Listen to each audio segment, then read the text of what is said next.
Bismillahirrahmanirrahim. Alhamdulillahi rabbil alamin. Allahumma salli ala sayyidina Muhammadin miftahi babir rahmatillah adada ma fil ilmillahi salatan wa salaman daimaini bidawami mulkillah wa ala alihi wa sahbihi. Ini sebahagian manakib Al-Habib Ali bin Muhammad Al-Habashi, sahibul maulid.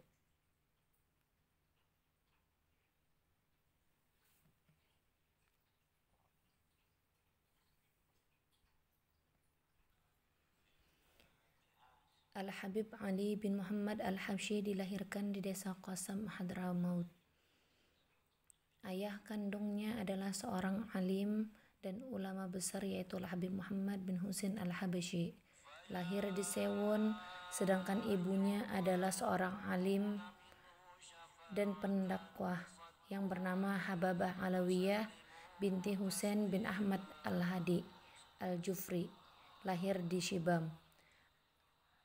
Ada sebuah kisah menarik tentang ayah Al-Habib Ali. Pada waktu itu ayah Habib Ali menyewa rumah seharga 100 kursi setahun. Suatu hari pemilik rumah datang untuk meminta uang sewa rumah. Ayah Habib Ali kemudian berkata kepada kakaknya Al-Habib Ali, "Wahai Ahmad,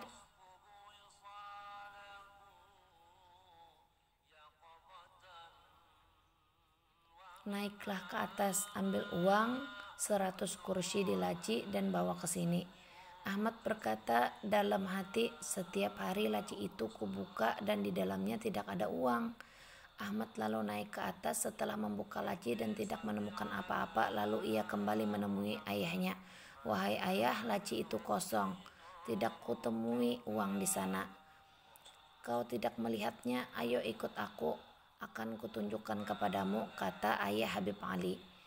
Setelah itu mereka berdua naik ke atas dan membuka laci.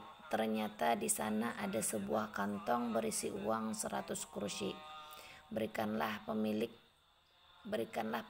rumah itu uang ini agar ia tenang."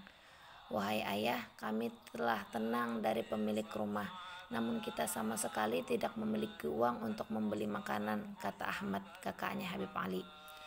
"Wahai anakku, dia yang memberi uang untuk membayar sewa rumah ini tentu akan memberi kita makan," jawab Al-Habib Muhammad, ayahnya Habib Ali.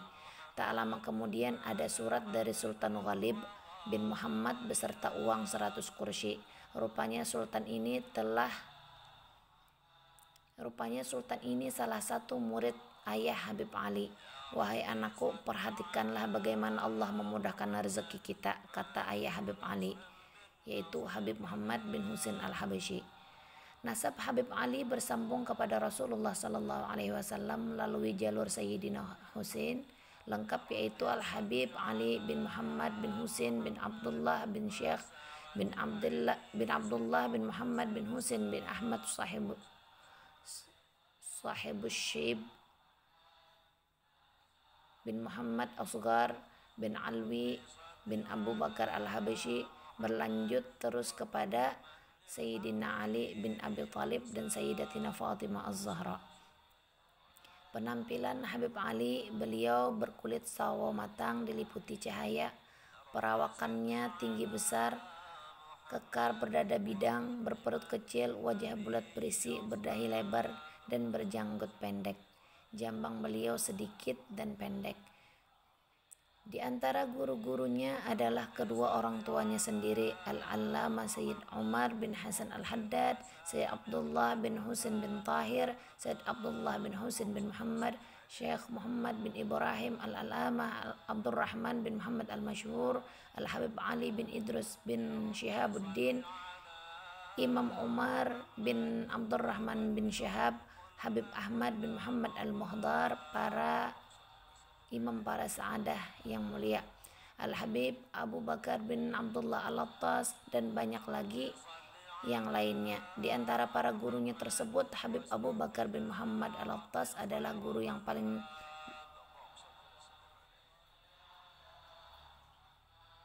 berkesan pada Habib Ali. dalam kitab Ta'dil Aras disebutkan Habib Abu Bakar bin Abdullah Al-Attas memelihara Habib Ali sejak dia masih berada di alam butun perut hingga berada di alam zuhur dunia. Ketika Habib Ali masih anak-anak, terjadi kejadian aneh di Masjid Jami' Qasam. Pada waktu itu pakaian Habib Ali tertinggal di dalam masjid tersebut. Lalu Habib Ali bersama ibunya keluar untuk mengambil baju itu. Sesampainya di masjid, Habib Ali masuk sendiri ke dalam masjid sedangkan ibunya menunggu di luar. Tetapi bajunya tidak ditemukan di tempatnya. Tiba-tiba salah satu tiang masjid tersebut terbelah. Dari dalam tiang tersebut keluar seorang pemuda dengan jenggot tebal berkulit putih berkata, "Wahai Ali, ambillah pakaianmu ini. Ketika melihatnya tertinggal, aku menyimpankannya untukmu." Kemudian Habib Ali segera mengambilnya. Pada usia 17 tahun, beliau pergi ke Mekah, di mana saat itu ayahnya berada di sana dalam rangka berdakwah.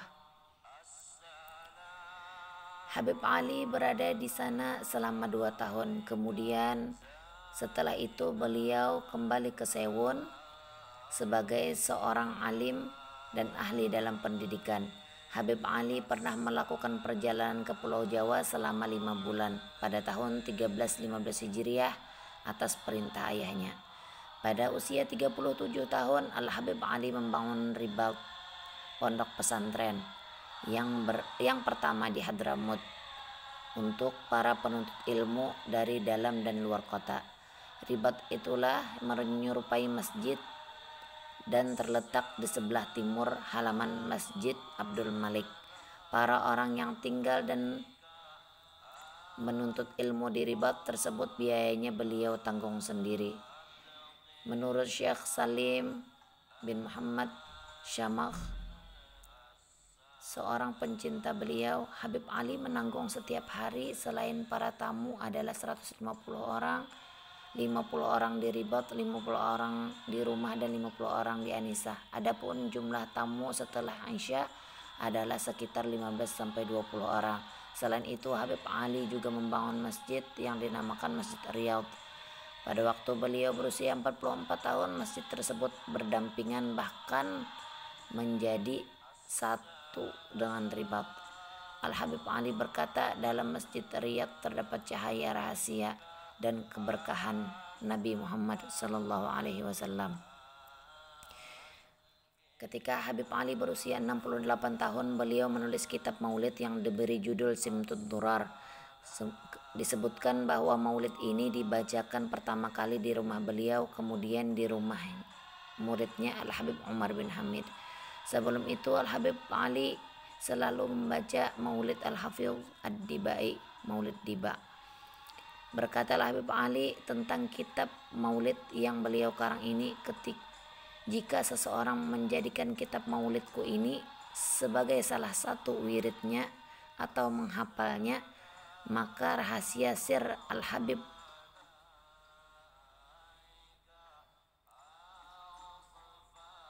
Nabi Muhammad SAW akan tampak pada dirinya. Aku yang mengarangnya, yang mendiktekannya. Namun setiap kali kitab ini dibacakan kepadaku, dibukakan bagiku pintu untuk berhubungan dengan Nabi Muhammad SAW. Pujianku kepada Nabi Muhammad SAW dapat diterima oleh masyarakat. Ini karena besarnya cintaku kepada Nabi Muhammad.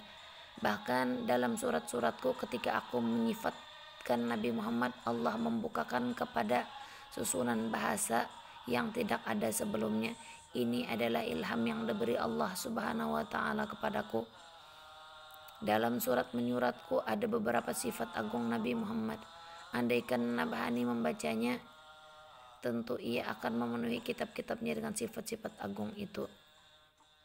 Munculnya maulid Simtud Durar di zaman ini akan menyempurnakan kekurangan orang-orang yang hidup di zaman ini. Sebab pemberian Allah kepada orang-orang terdahulu yang tidak didapatkannya oleh orang-orang zaman akhir tidaklah sedikit. Namun setelah maulid ini datang, ia menyempurnakan apa yang telah terlewatkan. Dan Nabi Muhammad SAW sangat menyukai maulid ini. Habib Idrus bin Umar al-Habsyi, paman Habib Ali, berkata, "Wahai anakku, perhatikanlah kumpulan orang ini. Pertemuan ini belum pernah dilakukan pada masa-masa terdahulu.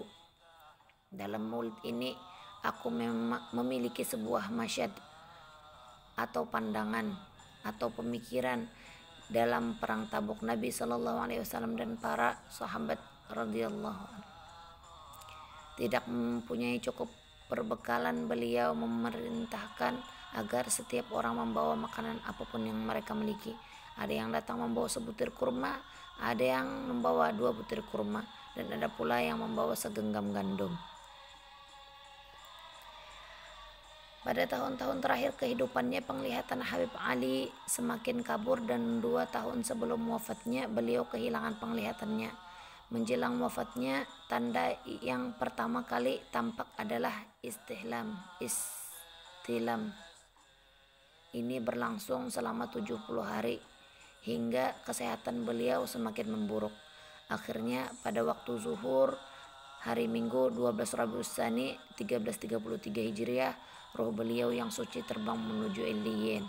Kemudian pada waktu asar keesokan harinya, jenazah beliau diantarkan ke kubur beliau dalam suatu iringan yang tidak ada awal dan akhirnya. Jenazah beliau dimakamkan di sebelah barat Masjid Riyadh. Al-Habib Ali meninggalkan 5 orang anak, 4 putra dan 1 putri, dan yang pertama seorang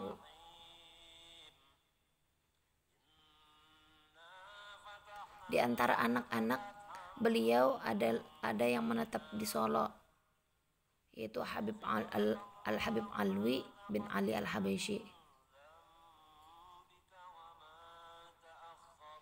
ayah dari Habib Anis bin Alwi Al-Habsyi.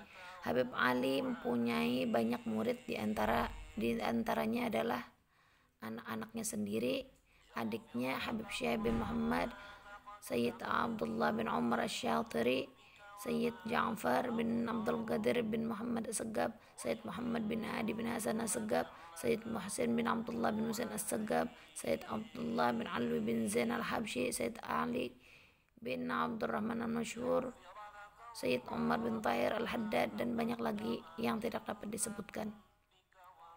Karamah Al-Habib Ali diungkapkan oleh Habib Jindan bin Novel bin Salim bin Ahmad bin Jindan. Dulu ketika Habib Ali bin Muhammad Al-Habsyi mengadakan suatu acara, pasti seluruh wali, ulama dari berbagai dunia hadir ke acara beliau. Suatu waktu ada dari seorang wali Allah yang tidak dapat hadir dan berkata, "Al-Habib, acara Habib Ali jauh di Sewun. Panas anak hendak berziarah ke para salaf di Zambal daripada hadir di acara Al-Habib Ali." Ada salah seorang yang berkata seperti itu.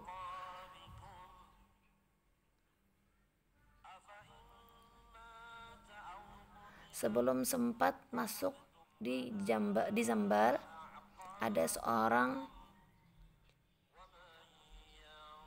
wali Allah yang berpakaian lusuh mukasyaf berkata, "Antum hendak ziarah? Sungguh mereka kakek-kakekmu para salaf tidak ada di sini.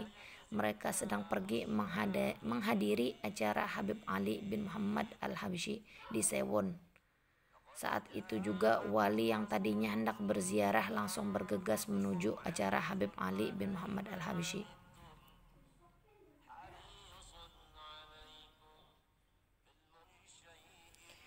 Dan sebahagian karamah beliau diantaranya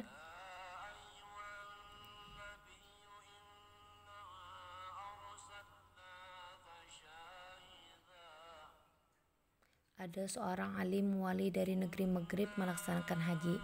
Sampai suatu saat ia sampai di kota Mekah, iktikaf di Masjid Nabawi, selalu berzikir berada di sekitaran makam Nabi Muhammad SAW. Sampai suatu akhirnya bertemu secara langsung dengan Nabi Muhammad SAW dengan wujudnya yang asli selama 3 malam. Pada malam pertama perjumpaannya dia bertanya kepada Nabi Muhammad SAW, "Ya Rasulullah, siapa yang engkau paling cintai?" Nabi Muhammad menjawab, "Ahabbun nas ilayya Ali bin Muhammad al-Habsyi." Manusia yang paling aku cintai adalah Ali bin Muhammad al-Habsyi. Demikian seterusnya selama 3 malam berjumpa Nabi Muhammad SAW. Dia bertanya dengan pertanyaan yang sama dan Nabi Muhammad pun menjawab dengan jawaban yang sama. Setelah malam ketiga lewat, si alim dari negeri Maghribi itu berjalan ke tempat mukimnya dan bertanya kepada penduduk Madinah perihal siapa orang yang bernama Ali bin Muhammad al-Habsyi. Penduduk Madinah lalu mengantarkannya kepada Sayyid Ali bin Hashim al-Habsyi.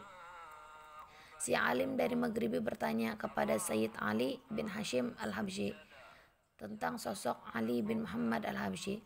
Setelah ditanyai, maka si alim dari Maghribi itu berkata, "Bukan Anda yang aku cari." Lalu diantarkanlah si alim itu tadi kepada Sayyid Ali bin Ali al-Habsyi. Dia bertanya, "Engkau Ali bin Muhammad al-Habsyi?" Sayyid Ali menjawab, "Bukan." Kemudian dia bertanya lagi, "Kamu tahu seseorang bernama Habib Ali bin Muhammad al-Habsyi di dunia?" Dia menjawab, "Ya, saya tahu, dia dari Hadramut. Ada apa engkau menanyakan beliau?" Si alim lantas menceritakan perjumpaannya dengan Nabi Muhammad SAW selama 3 malam itu. Keistimewaan lainnya adalah dikisahkan oleh Sayyid Abdullah bin Muhammad bin Aqil al-Attas tentang mimpinya kepada Habib Ali al-Habsyi. Ia bercerita, "Saya bermimpi melihat kumpulan orang banyak. Mereka berdatangan dari berbagai tempat di daerah. Di dekat orang-orang yang itu ada sebuah rumah dan Nabi Muhammad SAW ada di dalam rumah tersebut. Sementara Sayyidina Ali bin Abi Thalib bersama orang-orang yang menunggu Nabi Muhammad keluar dari rumah itu. Sampai terdengarlah suara berasal dari atas rumah yang berseru, 'Wahai manusia, berhubunganlah kalian dengan Ali bin Muhammad al-Habsyi.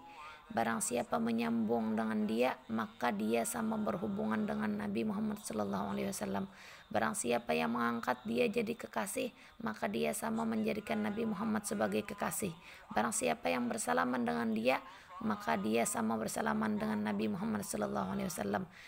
Lalu Habib Abdullah bin Muhammad al-Attas berkata kepada Habib Ali, "Seakan-akan zat Nabi Muhammad masuk ke dalam dirimu, maka Anda seperti menjadi dia."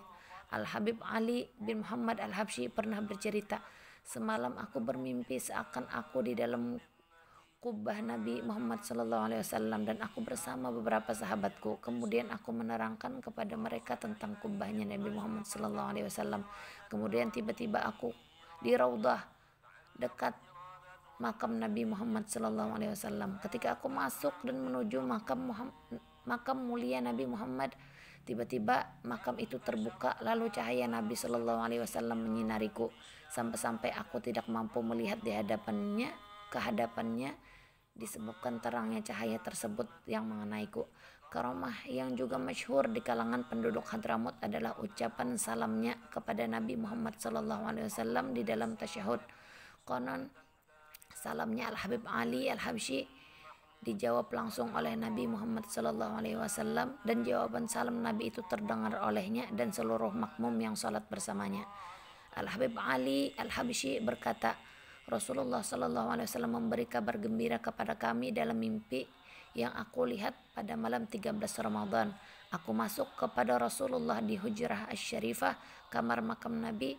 Ketika aku mengucapkan salam kepadanya, Nabi menjawab salamku dan Nabi berkata, 'A'maluka wa a'malu ashabika maqbulah.'